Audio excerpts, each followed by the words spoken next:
దేవుని యందు ప్రియమైన సహోదరి సహోదరులారా, దేవుని ప్రియబిడ్డలారా, పాస్కా మహోత్సవ కాలములో 6వ ఆదివారపు దైవారాధనకు, ఈ వాక్య పరిచర్యకు మీ అందరికీ కూడా స్వాగతం పలుకుతూ ఉన్నాను. మరి మే నెల 2వ ఆదివారం కనుక ఒక ప్రక్క ప్రపంచమంతటా మదర్స్ డే, మాతృదినోత్సవమా ఏమంటారు తెలుగులో? మాతృదినోత్సవమే. ఓకే. సో మదర్స్ డే కొనియాడుతున్నారు కనుక మరి ఈ రోజున మన విచారణలో ఉన్నటువంటి ప్రతి కుటుంబంలో ఉన్నటువంటి స్త్రీమూర్తులందరికీ, తల్లులందరికీ మరి అందరి తరపున హ్యాపీ మదర్స్ డే శుభాకాంక్షలు అందిస్తూ ఉన్నాం. అందరూ గట్టిగా చప్పట్లు కొడుతూ తల్లులను అభినందిస్తూ ఆశీర్వదిద్దాం. దేవుని యందు ప్రియులారా, మన అటు వాక్యాన్ని మనం ధ్యానిస్తూ ఉండగా ఒక చక్కనైనటువంటి ఒక వాక్యము అటు సువార్త పట్టణము నుండి, అదేవిధంగా ఒక వాక్యము అపోస్తల కార్యముల నుండి ఈ రోజున మనం ధ్యానించబోతూ ఉన్నాం. రెండు చిన్నపాటి రిఫ్లెక్షన్స్. దేవుని యందు ప్రియమైన సహోదరి సహోదరులారా, యోహాను శుభవార్త 14వ అధ్యాయం 15వ వచనం నుండి 21వ వచనం వరకు ఈనాడు మనం చదువుకున్న వాక్యాలలో ప్రభుని యొక్క ప్రేమ మనకు విదితమవుతూ ఉంది. ఎంతో ప్రేమతో ఆయన మనలను ప్రేమిస్తున్నాడు. దేవుని యందు ప్రియులారా, ఆయన అంటున్నాడు, మీతో ఎల్లప్పుడూ ఉండుటకు నేను మరొక ఆదరణకర్తను మీకు అనుగ్రహిస్తాను. నేను మిమ్మల్ని అనాథులుగా విడిచిపెట్టను. నేను జీవించుచున్నాను కనుక మీరును జీవించుదురు. నేను నా తండ్రి యందు, మీరు నా యందు, నేను మీ యందును ఉన్నామని ఆ దినమున మీరు గ్రహింతురు. ఇలా చెబుతూ 21వ వచనములో, నన్ను ప్రేమించేవాడు నా తండ్రి వలన ప్రేమించబడును అంటూ, ఇవన్నీ కూడా the words of consolation, the words of love and the words of promise. దేవుని యందు ప్రియులారా, ఈనాటి ఉదయం దివ్య పూజా బలిలో ఈ వాక్యములో ఉన్న 3 అనుగ్రహ వాగ్దానాలను ధ్యానించడం జరిగింది. 3 అనుగ్రహ వాగ్దానాలు అని చెప్పి వాక్యాన్ని మనం ఉదయం పూజలో ధ్యానించడం జరిగింది. తప్పనిసరిగా వీలుంటే ఒకసారి ఆ వాక్యాన్ని యూట్యూబ్ ద్వారా ఆలకించమని కోరుతూ ఉన్నాను. మరి నాటి మన ఈ సాయంకాల ధ్యానాంశములో ఈ అన్ని మాటలలో యేసయ్య ఉదారత, ఆయన ఉదార ప్రేమ మనకు కనబడుతూ ఉంది. దేవుని యందు ప్రియులారా, ఒక చిన్న సంఘటన మీతో పంచుకుంటాను. ఒకనొక రోజున ఒక యవ్వన బిడ్డ, ఒక సుమారు 23-24 సంవత్సరాల కుర్రవాడు అనేకమైనటువంటి తప్పిదాలు, క్రైమ్స్, నేరాలు, ఘోరాలు చేసి కఠినమైన శిక్షకు గురి అయ్యాడు. సో జడ్జి గారు వచ్చారు. ఈయన బోన్లో ఉన్నాడు. జడ్జి గారు ఆ కుర్రవాడి వైపు చూస్తే ఎప్పుడో ఎక్కడో చూచినట్టున్నది. సో ఆ కుర్రవాడిని కొంచెం తీక్షణంగా చూస్తే ఎవరో కాదు, ఆ పిల్లవాడు ఒక మహానుభావుడి యొక్క కుమారుడు. వారి తండ్రి చాలా గొప్పవాడు. ఎటువంటి తండ్రి అంటే, ఈ పిల్లవాడి యొక్క తండ్రి a famous legal scholar and author of exhaustive study entitled the law of trust. అంటే లా, చట్టములన్నిటినీ కూడా క్రోడీకరించి ద లా ఆఫ్ ట్రస్ట్ అనే ఒక పెద్ద పుస్తకాన్ని రాసినటువంటి ఒక గొప్ప లాయర్, గొప్ప జడ్జి గారి యొక్క ఏకైక కుమారుడు అన్నమాట ఈ పిల్లవాడు. సో ఈ జడ్జి గారికి వాళ్ళ నాన్నగారు బాగా తెలుసు కనుక ఆ యొక్క పరిచయంతో, నాయనా మీ నాన్నగారు నీకు గుర్తున్నారా? Do you remember your father అని అడిగారట. ఆ కుర్రవాడు అన్నాడు, మా నాన్నగారు నాకు గుర్తున్నారు. ఎస్, మా నాన్నగారు నాకు తెలుసు, మా నాన్నగారు నాకు గుర్తున్నారు. ఈ యొక్క జడ్జి గారు అడుగుతున్నారట, మీ నాన్నగారిని గుర్తు తెచ్చుకున్నప్పుడు నువ్వు ఇన్ని తప్పులు ఇన్ని పాపాలు చేశావు కదా, ఈ శిక్ష పొందుతున్న సమయంలో మీ నాన్నగారిని గుర్తు చేసుకుంటుండగా నీకు ఏది ఎక్కువగా గుర్తొస్తుంది? ఏ సందర్భం, మీ నాన్నగారితో ఉన్న ఏ సందర్భం నీకు ఎక్కువగా గుర్తొస్తుంది ఇటువంటి క్లిష్టమైన పరిస్థితిలో అని అడిగారట దేవుని యందు ప్రియులారా. ఆ పిల్లవాడు గ్రోనింగ్ నిట్టూర్పు విడిచాడట. నిట్టూర్పు విడిచి నాకు చాలా గుర్తొస్తున్నాయండి అన్నాడు. ఏంటి గుర్తొస్తున్నాయో చెప్పు, ఎందుకు? మీ నాన్నగారు చనిపోయారు, మీ నాన్నగారు ఎంతో ఫేమస్, ఏం గుర్తొస్తుంది అని అడిగారు. అడిగితే నేను చిన్న ప్రాయంలో ఎలిమెంటరీ చదువుతున్న రోజుల్లో మా నాన్నగారి దగ్గరికి పరిగెట్టుకొని వెళ్ళాను. నాన్నగారు నాకు ఒక డౌట్, నా డౌట్ తీరుస్తారా అని. మా నాన్నగారు అన్నారు, బాబు నేను ఇంపార్టెంట్ పుస్తకం రాస్తున్నాను, దయచేసి ఇక్కడి నుంచి వెళ్ళు, డిస్టర్బ్ చేయకు అన్నాడు. అది బాగా గుర్తొస్తుంది అన్నాడు. జడ్జి గారు ఏం మాట్లాడలేదు. ఇంకా ఏం గుర్తొస్తుంది అంటే, నేను యవ్వన ప్రాయం 15 సంవత్సరాల ప్రాయంలో నా స్నేహితులతో గొడవ పడ్డాను. ఎవరికి చెప్పుకోవాలో తెలియక పరిగెట్టుకొని వచ్చి మా నాన్నగారి దగ్గర, నాన్నగారు నాకు ఒక సమస్య ఉంది అంటే, నాయనా నేను పుస్తకం రాస్తున్నాను, నన్ను డిస్టర్బ్ చేయకు, మీ అమ్మ దగ్గరికి వెళ్ళు పో అని అన్నాడు. మళ్ళీ 20 సంవత్సరాల ప్రాయంలో నేను మళ్ళీ కూడా అనేకమైన తప్పులకు అలవాటు పడిపోయి మా నాన్నగారి దగ్గరికి పరిగెట్టుకుని వెళ్ళాను, సహాయం చేయండి అని. అప్పుడు కూడా మా నాన్నగారు ఒక ఇంపార్టెంట్ పుస్తకం రాస్తున్నాను, డిస్టర్బ్ చేయకు, వెళ్ళు అన్నారు. ఈ 3 విషయాలు నాకు గుర్తున్నాయి. ఆ తర్వాత మా నాన్నగారు పుస్తకం రాశారు, ప్రపంచం కొనియాడింది. ఆయనకి ఏదో జబ్బు వచ్చి మరణించారు. నేను చూస్తే అనేకమైన ఘోరాలు నేరాలలో చిక్కుకొని మరణశిక్షకు సిద్ధపడుతున్నాను. ఇది మా నాన్నగారితో నాకున్న లవ్ స్టోరీ అని ఆయన చెబుతూ వెక్కి వెక్కి ఏడ్చాడంటే దేవుని యందు ప్రియమైనటువంటి సహోదరి సహోదరులారా. ఆ యొక్క జడ్జి గారు అన్నారు, గొప్ప పుస్తకం రాశాడు కానీ కన్న కొడుకును కోల్పోయాడు ఆ యొక్క మహానుభావుడు అని ఆయన గట్టిగా ఒక చక్కని స్టేట్మెంట్ చేశారంటే దేవుని యందు ప్రియులారా. He was too busy in writing a big book but he lost his son. చాలామంది దేవుని యందు ప్రియులారా, మనం ఎన్నెన్నో విషయాలతో, ఎన్నెన్నో వస్తువులతో, ఎన్నెన్నో వ్యాపారాలతో, ఎంతెంతో సంపాదనతో ఎన్నెన్నో గొప్ప గొప్ప కార్యాలను చేస్తామని చెబుతూ ఏం చేస్తున్నామంటే దేవుని యందు ప్రియమైన సహోదరి సహోదరులారా, చిట్ట చివరికి మన యొక్క బిడ్డలను, మన బిడ్డల జీవితాలను కోల్పోతూ ఉన్నాం. బట్ వెరీ ఇంపార్టెంట్లీ, బట్ మన తండ్రి, మన ప్రభువు, మన పరలోక తండ్రి ఇస్ నాట్ లైక్ దాట్. ఆయన ఇటువంటి వాడు కాదు.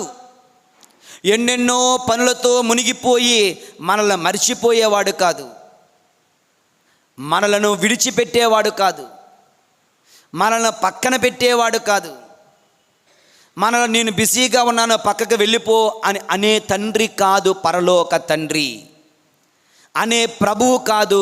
యేసు ప్రభువు అనే దేవుడు కాదు. పరిశుద్ధ ఆత్మ దేవుడు, పితా పుత్ర పవిత్ర ఆత్మ దేవుడు. ఆల్వేస్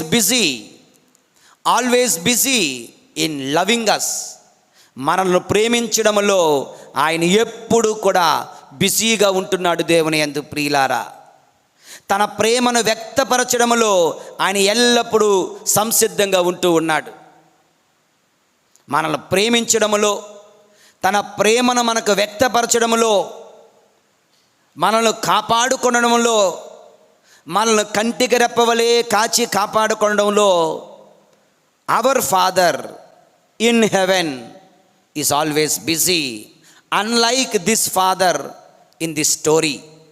ఈ స్టోరీలో ఇప్పుడు మనము చూసినటువంటి తండ్రి నేను బిజీగా ఉన్నాను అని కుమారుని పక్కన పెట్టేశాడు.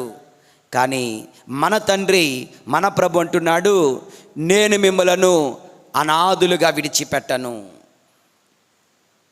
నేను మీతో ఉంటాను, నేను సర్వదా నేను మీతో ఉందును. మీరు కొంతకాలము నన్ను చూచెదరు, తర్వాత మీరు నన్ను చూడరు, కానీ మరి కొంతకాలము తర్వాత మీరు నన్ను చూచెదరు అని ప్రభు కడరా విందులో చెప్తున్న మాటలు. కొంతకాలము సిలువ మరణం వరకు చూస్తారు. 3 దినములు నేను మీకు కనిపించను, 3 దినముల తర్వాత పునరుత్థానము రోజున again you will see me, మీరు నన్ను చూచెదరు. అందరికీ నేను కనిపించను, మీకు నేను కనిపిస్తాను. ఇందులో చూడండి ఒక చక్కని వాక్యం. దేవుని యందు ప్రియమైన సహోదరి సహోదరులారా, 19 కొలది కాలమైన పిదప లోకము నన్ను ఎన్నటికీ చూడలేదు, కానీ మీరు నన్ను చూచెదరు. చెప్పండి అందరూ, కొలది కాలము అయిన పిదప లోకము నన్ను ఎన్నటికీ చూడలేదు, కానీ మీరు నన్ను చూచెదరు. దీని అర్థం ఏమిటి? కొంతకాలమైన తర్వాత లోకము నన్ను చూడదు, మీరు నన్ను చూస్తారు.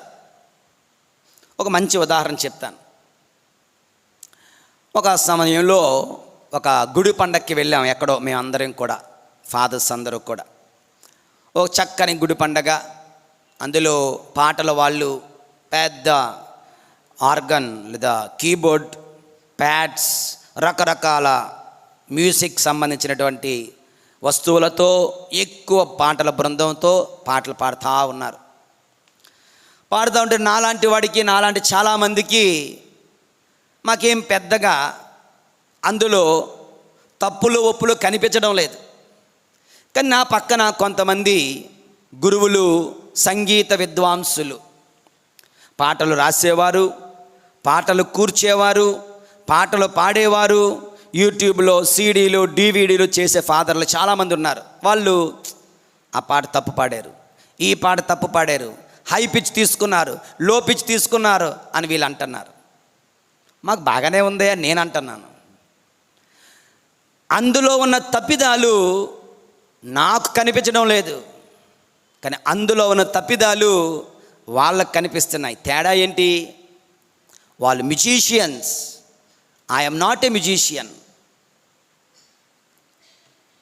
ఓకే, సో వాళ్ళు సంగీతం అనే ప్రపంచంలో జీవిస్తున్నారు కనుక సంగీతం అనే ప్రపంచంలో ఏ మాత్రం అపశృతులు ఉన్నా వాళ్ళకి తెలుస్తుంది, వాళ్ళకి కనిపిస్తుంది, వాళ్ళకి వినిపిస్తుంది. సంగీతం అనే ప్రపంచమే మనకు తెలియదు, మనకు కనిపించదు, మనకి వినిపించదు. ఉదాహరణకి దేవుని యందు ప్రియులారా, ఒకడు నాలిక, ఒక ముక్కు చచ్చిపోయింది. ఆ రోజుల్లో కరోనా జబ్బు వస్తే ఫస్ట్ వచ్చేది ముక్కు పని చేసేది కాదు, నా ముక్కు పని చేయట్లేదు అనేవాళ్ళు కదా. ముక్కు పని చేయదు, జలుబు చేసింది, వాడికి దగ్గరికి వెళ్ళి ఒక మంచి సెంటు కొట్టామనుకో. ఒక్కోసారి ఆ రోజుల్లో ఒకడు సెంటు కొట్టుకొని వస్తే మనకేమీ తెలిసేది కాదు. ఎందుకని? మన లోపల ఒక జబ్బు ఉంది. పక్కవాడికి ఇంత కంపు, ఇంత ఎక్కువ సెంటు కొట్టుకొని వచ్చేవనేవాడు.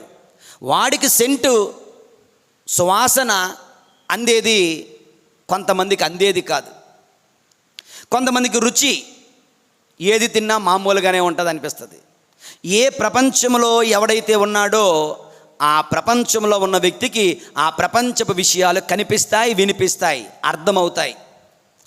మొక్కలను చదివేవాడు ఇది ఏ మొక్క, ఏ మొక్క నుంచి వచ్చింది, ఈ పువ్వేంటి, దాని పేరేంటి. మధ్యాహ్నం ఎవరు మమ్మల్ని భోజనానికి పిలిచారు. భోజనానికి పిలిస్తే అందులో చేప పెట్టారు. చేప పెడితే ఏంటమ్మా ఈ చేప అంటే చైనా చేప అన్నారు. చైనా చేప ఇదేంటి, ఎప్పుడు వినలేదు కూడా. పక్కనే మాస్టారు టక్టగా చెప్పారు, అది ఇలాగుంటుంది ఇలాగుంటుంది అని. చేపలు కొనడం తెలీదు, తినడం తెలుసు కనుక మాకు తెలియదు అసలు దాని గురించి. కొంతమంది చేపను చూడగానే, చేపను వాసన చూడగానే, రుచి చూడగానే అది ఏ చేప ఒకటి చెప్పేది, ఎందుకంటే అతనికి ఉన్నటువంటి పరిజ్ఞానం అటువంటిది. ఏ బాటనీ జంతుజాలములో ఉన్నటువంటి వాటిని అర్థం చేసుకుంటాడు. ఉదాహరణకి డాక్టర్, నీకు నాకు మనకేమి నాలో జబ్బు ఉన్నదో నాకే తెలియదు, కానీ ఒక డాక్టర్ మనం చూశాడంటే మన కళ్ళు రంగును బట్టి, మన ముఖం మీద ఉన్న ముటిమలను బట్టి, మన గోర్లను బట్టి, ఓకే, మన టెంపరేచర్ని బట్టి మన శరీరంలో లోపాన్ని వాళ్ళు కనిపెడతారు. So what I'm trying to say, నీవు ఏ లోకంలో ఉంటావో, ఏ జ్ఞానముతో ఉంటావో, నీకు ఆ లోకపు విషయాలు, ఆ లోకపు జ్ఞానము, ఆ పరిజ్ఞానము నీకు అర్థమవుతుంది. అందులో లేకపోతే నీకు తెలియదు. అలాగే ప్రభు అంటున్నారు, మీకు చూడండి, కొలది కాలమైన పిదప లోకము నన్ను ఎన్నటికీ చూడలేదు. పరిసయ్యులు మరలా ప్రభుని చూడలేదు, because they did not believe in Christ. సద్దూకయ్యులు మళ్ళీ ప్రభుని చూడలేదు, they did not believe in Christ. But disciples చూచారు, ఎందుకంటే వాళ్ళు ప్రభుని యందు విశ్వాసం ఉంచారు కనుక. కానీ మీరు నన్ను చూచెదరు, నేను జీవించున్నాను, మీరును జీవించుచునే ఉందురు. దేవుని యందు ప్రియమైన సహోదరి, ఇలా ప్రభు అయిన Yesu he is always busy in loving us. తన ప్రేమను ఎరుకపరుస్తున్నాడు, తన ప్రేమను తెలియచేస్తూ ఉన్నాడు. ఇటువంటి గొప్పదైనటువంటి ప్రేమను మనం పొందుకుంటుండగా, మనలను ఎప్పుడు కనిపెట్టుకుని ఉంటుండగా, ఆ ప్రభుని మనము తిరిగి ప్రేమించాలి. నేను ప్రేమిస్తున్నానండి అంటాం, ఓకే, అందరూ కూడానా డూ యు లవ్ జీసస్ అంటే yes I love Jesus, I love Jesus అని బోర్డు మీద రాసుకునే వాళ్ళు, ఓకే, సెల్ ఫోన్లో పెట్టుకునే వాళ్ళు, మెసేజ్లు పెట్టుకునే వాళ్ళు. ఇంక ఈ మధ్యన అయితే మెడలో లాకెట్ వస్తుంది, లాకెట్లో ఐ లవ్ జీసస్ అని ఉంటుంది. కీ చైన్లు వస్తాయి, ఎక్కడికైనా వెళ్తే టకటకా కీ చైన్లు కొనేస్తాం, ఐ లవ్ జీసస్ కొనేస్తాం. బైకు తాళాలు, కారు తాళాలు ఐ లవ్ జీససే. కానీ దేవుని యందు ప్రియులారా, ప్రభు అంటున్నారు, the test of your love, there is only one test for your love. నీ ప్రేమ నిజమా, నీ ప్రేమ అబద్ధమా తెలియాలి అంటే ఒకే ఒక టెస్ట్ ఉన్నది. ఏంటా test? The test of obedience. The test of obedience.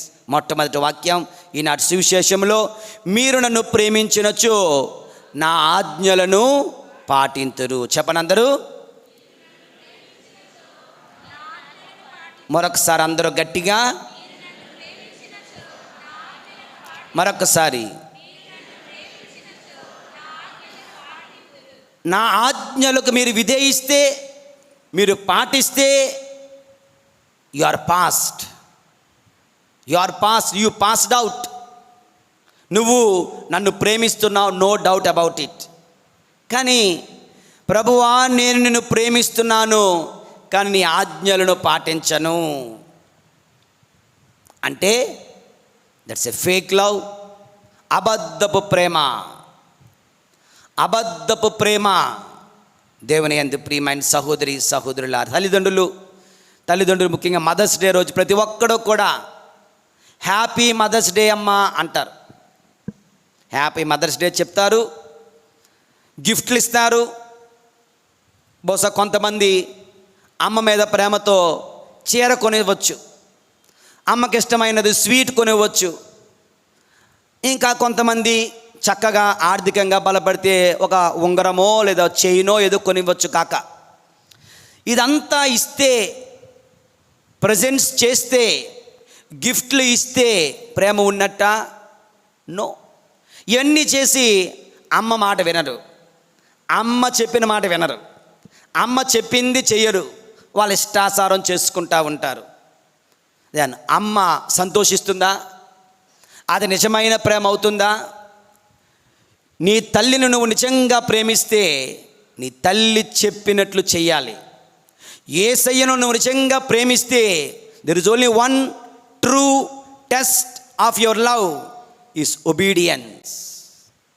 విధేయత, విధేయత, విధేయత. యేసు ప్రభుని విధేయత చూడండి. తనకు తండ్రి మీద ఉన్న ప్రేమ సిలువలో ఆయన విధేయిస్తూ మరణించాడే, అందులో తేట తెల్లమవుతుంది. ఆయన ప్రేమ నిజము కనుక ఆయన మరణాన్ని గెలిచాడు. ఆయన ప్రేమ నిజము కనుక ఆయన ఉత్థానుడయ్యాడు. ఆయన ప్రేమ నిజము కనుక ఆయన సర్వాధికారి అయ్యాడు. సర్వలోకాలు ఆయన పాదాక్రాంతమయ్యాయి.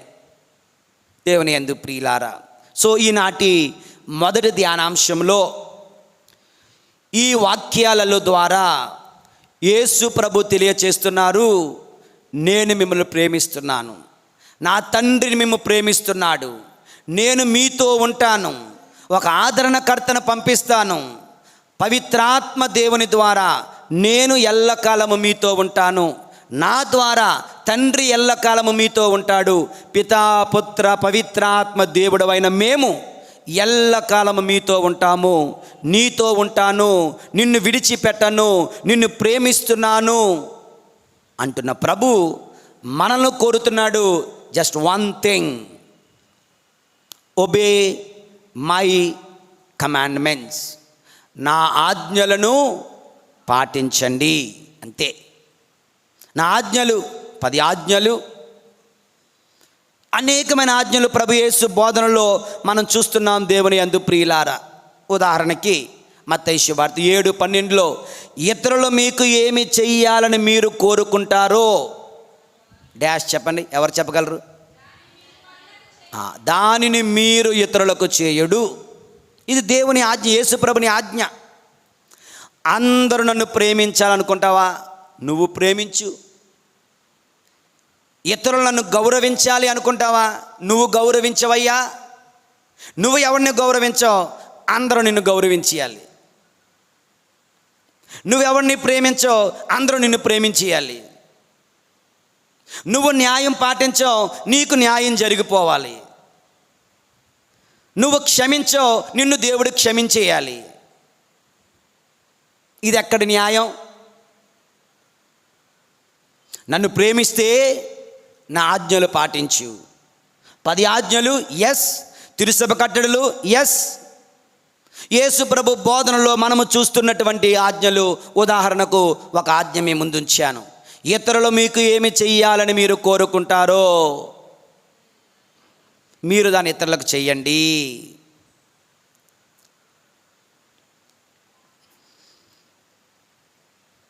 నువ్వు ఇలాగ వస్తా ఉన్నావు గుళ్ళోకి, కుర్చీ పక్కన పెద్ద బ్యాగ్ వేసి ఉంచారు. ఒక లేడీ వచ్చి అడిగింది, ఏమ్మా ఇక్కడ కూర్చోవచ్చా? ఇక్కడ ఎవరో ఉన్నారు అన్నారు అనుకో, నువ్వు ఫీల్ అవుతావు కదా? ఫీల్ అవుతావో లేదా? ఫీల్ అవుతావు. మరి ఇతరులను అలా ఫీల్ చేయొచ్చా? అలాగా బాధ పెట్టొచ్చా? కదా. సో దెర్ ఇస్ నో దాని ఏమంటారు, reservation of seats here. No, of course నీ కొడుకో, నీ కూతురో, నీ తల్లో, నీ భర్తో, నీ భార్య వస్తున్నారు రాని. వాడు అరగంట తర్వాత వచ్చే వ్యక్తి కోసం అరగంట నుంచి ఒక వ్యక్తిని బయట నిల్చోబెట్టగలమా? ఆలోచించండి. ఇదే పని నాకు జరిగితే నేను సంతోషిస్తానా? నేను సంతోషించనుగా. ఇతరులకు జరగకూడదు, నా వల్ల అసలు జరగకూడదు అంటూ ఆలోచించాలి దేవుని యందు ప్రియులారా. So do to others what you would like others to do to you. ఇతరులు నీకు ఏమి చెయ్యాలని నువ్వు కోరుకుంటావో దానిని నీవు ఇతరులకు చెయ్యి. ఇటు ఆజ్ఞలు పాటించండి. మరొక ఉదాహరణ మత్తయి సువార్త 5:16 మీ సత్కార్యములు, ఓకే, మీ సత్కార్యములను చూసి ప్రజలు తండ్రిని సన్నుతించినట్లు మీ వెలుగును వారిపై ప్రకాశింపనిండు. మీరు మంచి పనులు చేయండి. మిమ్మల్ని చూసి క్రైస్తవుడు ఎంత మంచివాళ్ళు, ఎంత మంచివాళ్ళ క్రైస్తవులు ఎంత మంచిగా ఉంటారా అని అనాలే కానీ వీడేం క్రైస్తవుడు, వీడు ఒక పెద్ద దొంగ క్రైస్తవుడు, ఈయన లేదా ఈవిడ గుడికి వెళ్తారు కానీ అన్నీ అబద్ధాలే. ఈ డైలాగ్ మీరు ఎప్పుడైనా విన్నారా? నేను చాలాసార్లు విన్నాను ఈ డైలాగ్. వారు గుడికి వస్తారు కానీ నోరిప్పితే అబద్ధాలే, గుడికి వస్తారు కానీ చేసేవన్నీ మాయలే. గుడికి వెళ్తాడు కానీ చేసేవన్నీ మోసాలే. దేవుని యందు ప్రజలు మీ సత్కార్యములను చూచి పరలోకమందున మీ తండ్రిని సన్నుతించుటకు మీ వెలుగును వారి ఎదుట ప్రకాశం. అంటే ప్రభు ఏమన్నా, మీరు మంచి పనులు చేయండి, మంచి పనులు చేయండి, మంచి పనులు చేయండి. మీరు మంచి పనులు చేస్తుంటే ప్రజలు చూచి, అన్యులు చూచి, హైందవులు చూచి ఆహా ఓహో ఎంత మంచి వాళ్ళ క్రైస్తవులు అనాలే కానీ ఒక డ్రామాలో, ఒక సినిమాలో, ఒక కథలో రేపిస్టు మెడలో సిలువ ఉంటుంది. అంటే సిలువలు వేసుకున్న వాళ్ళు రేప్ చేస్తారని అర్థమా? డాన్లు మెడలో సిలువ ఉంటుంది. డాన్ పేరు క్రిస్టియన్ నేమ్ అయి ఉంటుంది. విలన్ల పేరు క్రిస్టియన్ పేర్లు ఉంటాయి. వాళ్ళు పెట్టారు, ఇది కాదు. మన జీవితాలు కూడా అలాగే ఉన్నాయేమో. దేవుని యందు ప్రియమైన సహోదరి సహోదరులారా, నీ వలన దేవునికి మహిమ చేకూరడానికి బదులుగా నీ వలన దేవునికి అపకీర్తి, అగౌరవం కలుగుతుంది. మనం చేసే మంచి పనుల వలన పరులకు మేలు జరగాలి. దేవుని యందు ప్రియమైన సహోదరి సహోదరులారా, యేషువా వందనం, యేషువా స్తోత్రం. Praise the lord, praise the lord, praise the lord, hallelujah, hallelujah, hallelujah, hallelujah, hallelujah, hallelujah. ఇంకొక ఆజ్ఞ చూడండి, మత్తయి శుభవార్త 5వ అధ్యాయం 39వ వచనం. మీకు అపకారము చేసిన వానికి ప్రతీకారము చేయకము, నీ కుడి చెంపపై కొట్టిన వానికి నీ వేరొక చెంపపై కూడా కొట్టనిమ్ము అని ప్రభు అంటున్నారు. పాటిస్తారా? ఓ అందమైన, అద్భుతమైన, మహాభక్తి గల క్రైస్తవులారా, నేను చెప్పింది కరెక్టేగా? అద్భుతమైన క్రైస్తవులు మనమంతా, భక్తిపరులమైన క్రైస్తవులం మనమంతా. ఈ రోజున ప్రభు అంటున్నారు, మీరు నన్ను ప్రేమించినట్లయితే నా ఆజ్ఞలను మీరు పాటించండి. నా ఆజ్ఞ ఏమిటి? ఎవడైనా మీకు అపకారము చేస్తే వాడికి దెబ్బకు దెబ్బ కొట్టకండి, అపకారము చేసిన వాడికి ఉపకారము చేయండి, కీడు చేసిన వానికి మేలు చేయండి. అంటే మనమే ముందు కీడు చేస్తున్నామా? మనమే ముందు అపకారం చేస్తున్నామేమో. దేవుని యందు ప్రియులారా, సో దిస్ ఇస్ వాట్ ఈనాటి మొదటి ధ్యానాంశం. ఇంతటితో ముగిస్తున్నాను. దేవుని యందు ప్రియులారా, మొదటి ధ్యానాంశం, ఒక ప్రక్క ఈ లోకములో ఉన్న తండ్రులు busy with so many things, కన్న బిడ్డలను వదిలేస్తున్నారు. కానీ మన దేవుడు ఎప్పుడు బిజీ, ఒకే ఒక్క పని, మనల్ని ప్రేమించడం, ప్రేమించడం, ప్రేమించడం, తన ప్రేమను వ్యక్తపరచడం. ఆ ప్రేమ కలిగిన మాటలు ఈనాడు సువిశేషంలో ఎన్నో వాక్యాలు మనం చదువుకున్నాం.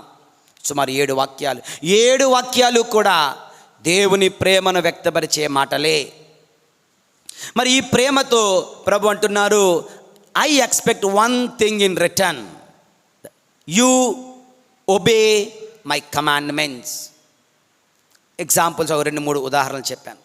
వాటిని మనం పాటిస్తూ, అటువంటి వాటిని మనం పాటిస్తూ మన ప్రేమ నిజమైనదని, స్వచ్ఛమైనదని నిరూపించుకుందాం. ఆ ప్రభుని ప్రేమిద్దాం. యేషువా వందనం. Praise the lord, praise the lord, hallelujah, hallelujah, hallelujah, hallelujah, hallelujah, hallelujah. ఇక మొదటి పట్టణం నుంచి ఒక చిన్న రిఫ్లెక్షన్ మనం చూద్దాం. దేవుని యందు ప్రియులారా, అపోస్తుల కార్యములు 8వ అధ్యాయం 17వ వచనం చదవండి ఎవరైనా. అపోస్తుల కార్యములు మొదటి పట్టణములో ఆఖరి వచనం. అపోస్తుల కార్యములు 8వ అధ్యాయం 17వ వచనం. 17 చదవండి ఎవరైనా. అప్పుడు పేతురు యోహానులు వారిపై చేతులు ఉంచగా వారు పవిత్రాత్మను పొందిరి. దేవుని యందు ప్రియులారా, యాక్చువల్గా దీని గురించి మనం ధ్యానిస్తే the laying on of hands, మన ధ్యానాంశం యాక్చువల్గా ఆన్ హ్యాండ్స్ అనుకున్నాను, కానీ అది చాలా లాంగ్ అయిపోతుందని వేరొక సర్మన్, వేరొక వాక్యాన్ని మీకు ఈరోజు బోధించడం జరిగింది. సో దీన్ని కొంచెం టూకీగా చూద్దాం. హ్యాండ్స్, వారు చేతులు వారిపై ఉంచగా వారు పవిత్రాత్మను పొందిరి. దేవుని యందు ప్రియమైనటువంటి సహోదరి సహోదరులారు, చేతులు ఉంచడము ఆశీర్వాదములు ఇవ్వడం, చేతులు ఉంచడము స్వస్థతను ఇవ్వడం, చేతులు ఉంచడము అధికారాన్ని ఇవ్వడం, చేతులు ఉంచడము దేవుని కృపను ట్రాన్స్ఫర్ చేయడం, చేతులు ఉంచడము ఒక బాధ్యతను అప్పజెప్పడం, చేతులు ఉంచడము అంటే పరిశుద్ధాత్మ వరములను ఇవ్వడము. దేవుని యందు ప్రియులారా, ఇక్కడ మనం ధ్యానించవలసింది ఏంటంటే, పరిశుద్ధాత్మ దేవుడు రావాలనుకుంటే డైరెక్ట్గా రావచ్చు కదా. ఎందుకు చేతులు పెడితేనే రావాలి అన్న ఆలోచన రావాలి. పోయిన ఆదివారం సాయంత్రం పూజకి ఒక కుటుంబం వచ్చారు. ఎప్పుడో క్రైస్తవులు వేరే చర్చికి వెళ్ళి పెళ్లి చేసుకున్నారు. వాళ్ళ అమ్మాయికి ఒక 25 సంవత్సరాలు వచ్చేసాయి పుట్టి, వాళ్ళ అమ్మాయికి. ఇప్పుడు వాళ్ళు వచ్చి దివ్యసప్తాన్ని తీసేశారు. ఏమంటే మేము ఎప్పుడో క్రైస్తవులమి. నేను అన్నాను కిందకి వచ్చిన తర్వాత, అలా చేయకూడదు, మీరు పాప సంకీర్తనం చేయాలి అంటే, వాళ్ళ అమ్మాయి బహుశా ఏ ఇంజనీరింగో ఏదో పెద్ద పెద్ద చదువులు చదువుతుంది కదా. వెంటనే క్వశ్చన్ ఏంటిది, మేము దేవుని దగ్గర పాపాలు ఒప్పుకుంటున్నాం, మళ్ళీ గురువు దగ్గర ఒప్పుకోవాలా? ఇసి సాతానుడు చాలా తెలివైనవాడు. వితండవాదం, లేదంటే మనం ఏదో తెలివైన వాళ్ళం అనుకున్నట్లుగా అనిపిస్తూ మన చేత పాపము చేయిస్తాడు. దేవుని యందు ప్రియులారా, నీ ఫీలింగ్ ఏంటి? నేను కరెక్ట్గా మాట్లాడాను కదా. అసలు సంగతి ఏంటి? దేవుని ఆత్మకు విరోధంగా నువ్వు ప్రవర్తిస్తున్నావు. ప్రభు క్లియర్గా చెప్పారు, నేను డైరెక్ట్గా దేవుని దగ్గర పాపాలు ఒప్పుకుంటాను అంటే, మరి మనుష్య కుమారునికి పాపములు క్షమించు అధికారము దేవుడిచ్చాడు కదా. యేసు ప్రభు ఉత్థానమైన తర్వాత మరణించడానికి ముందు, ఇదిగో నీకు పరలోకపు రాజ్యపు తాళపు చెవులు ఇస్తున్నాను అన్నాడు కదా. ఉత్థానమైన తరువాత ప్రత్యక్షమైన వెంటనే మొట్టమొదటి చెప్పింది ఏంటంటే, మీరు ఎవరి పాపములు క్షమిస్తారో వారి పాపములు క్షమించబడతాయి, మీరు ఎవరి పాపములు క్షమింపరో వారి పాపములు క్షమించబడమని చెప్పారు. ఇన్నిసార్లు ప్రభు మీరు పాపాలు క్షమించాలి, మీరు ఇతరుల పాపాలు క్షమించాలి అని ప్రభు క్లియర్గా చెప్తుండగా, ఇంకా మనం ఏం వాదిస్తాం?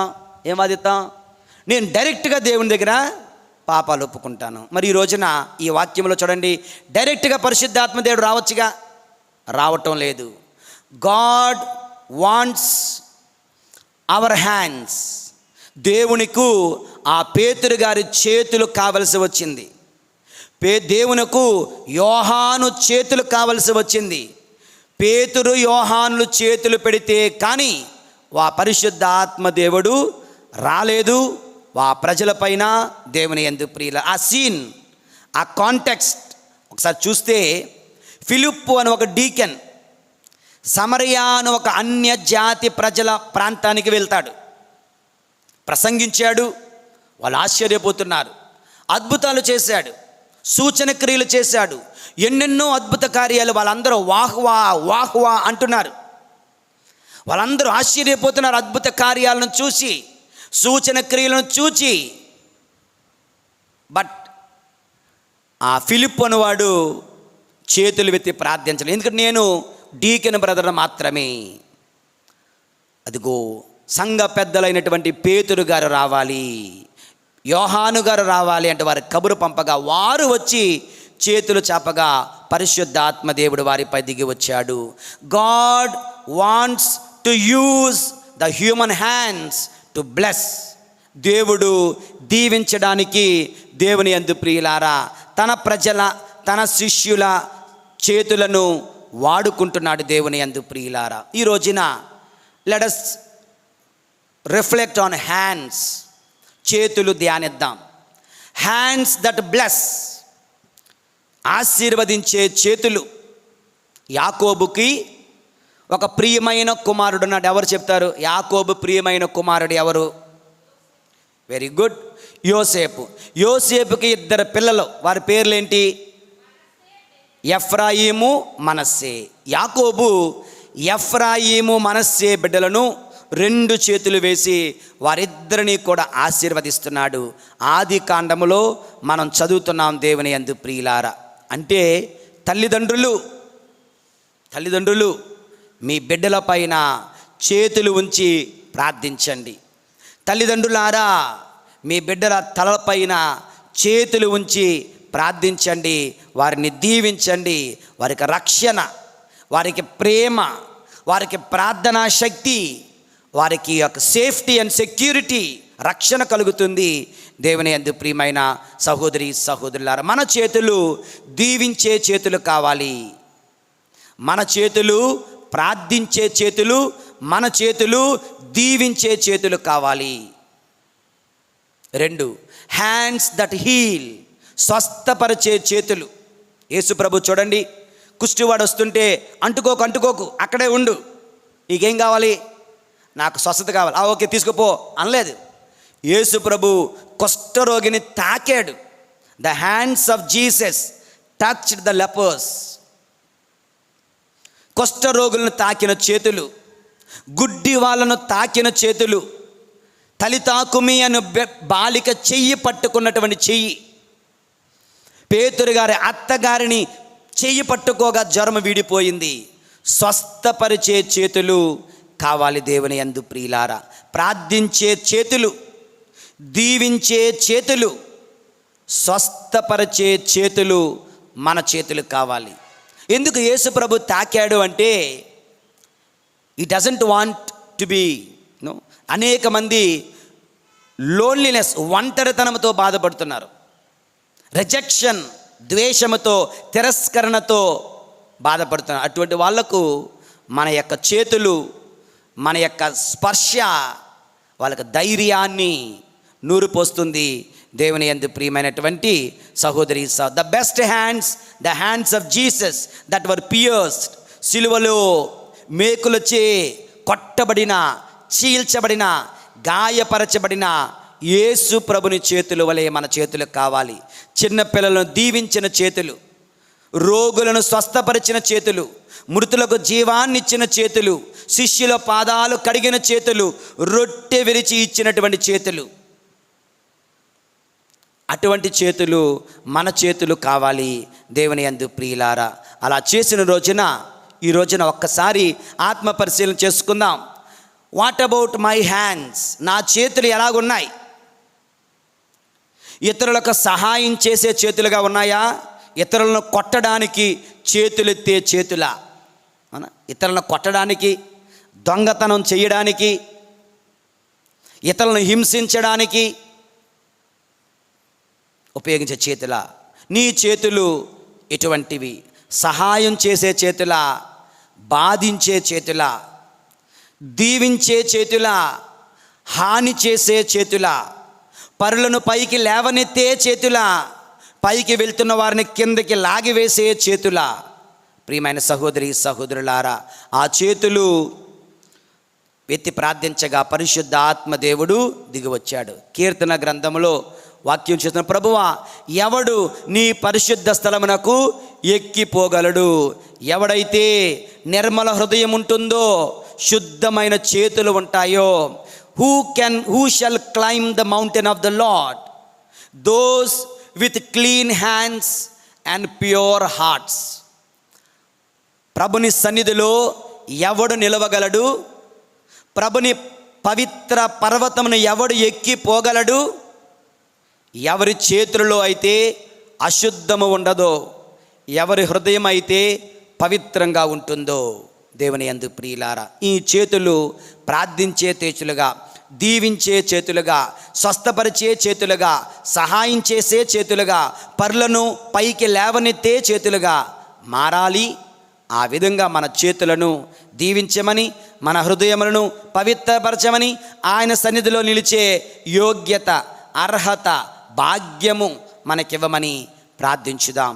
పరిశుద్ధుడైన దేవుడు మనలను దీవింతురుగాక. పితా పుత్ర పరిశుద్ధాత్మ నామమున